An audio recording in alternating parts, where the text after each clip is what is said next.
안녕하십니까. 허성관입니다. 우리가 이런 말을 듣죠. 가만히 생각해 보면은 여러 가지 중요한 일들이 있지만 역시 나라의 기본을 정하는 데 있어서 정치가 무엇보다도 가장 중요합니다. 그런데 이 정치는 그 정치의 수준은 그 나라 국민의 수준을 절대로 넘어서지 못한다. 그런 이야기들을 합니다. 근데 이제 이게 국민의 수준이라는 것이 과연 무엇인가라고 생각해 보면은 아마도 그 국민의 수준은 무엇보다도 첫째는 그 깨어있는 그 국민들의 조직된 힘이 바로 국민의 수준이 아닐까 이렇게 생각합니다. 그래서 이 민주평화광장이 발족함으로 인해서 우리나라 국민의 수준, 즉 깨어있는 국민의 그 조직된 힘이 크게 배가 되는데 민주평화광장이 기여해 주었으면 좋겠다 또 기대를 하고 의뢰합니다. 두 번째는 결국은 그 민주주의 국가에서는 투표를 통해서 나타난다고 이렇게 할 수가 있습니다.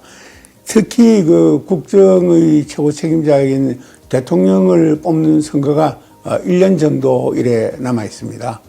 이 과정에 대해서 민주평화광장이 저는 여러 가지로 큰 역할을 할 수 있으리라고 생각을 합니다.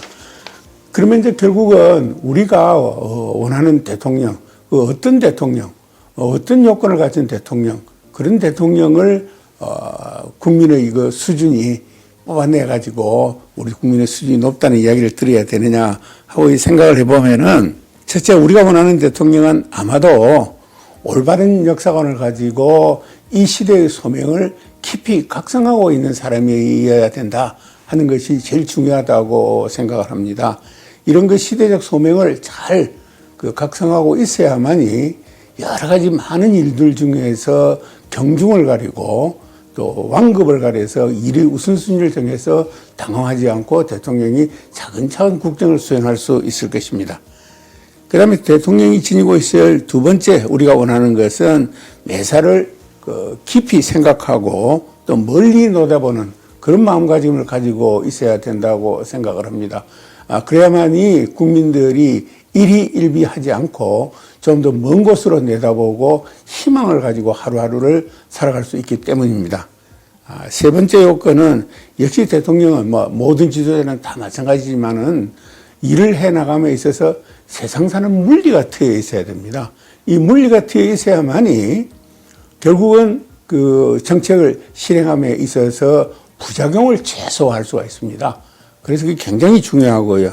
네 번째는 이 대통령 국정 최고 책임자로서 소통을 잘해서 주위 모든 사람들이 신뢰할 수 있는 삶, 이런 분이 바로 대통령으로 선출되어야 된다라고 생각을 합니다.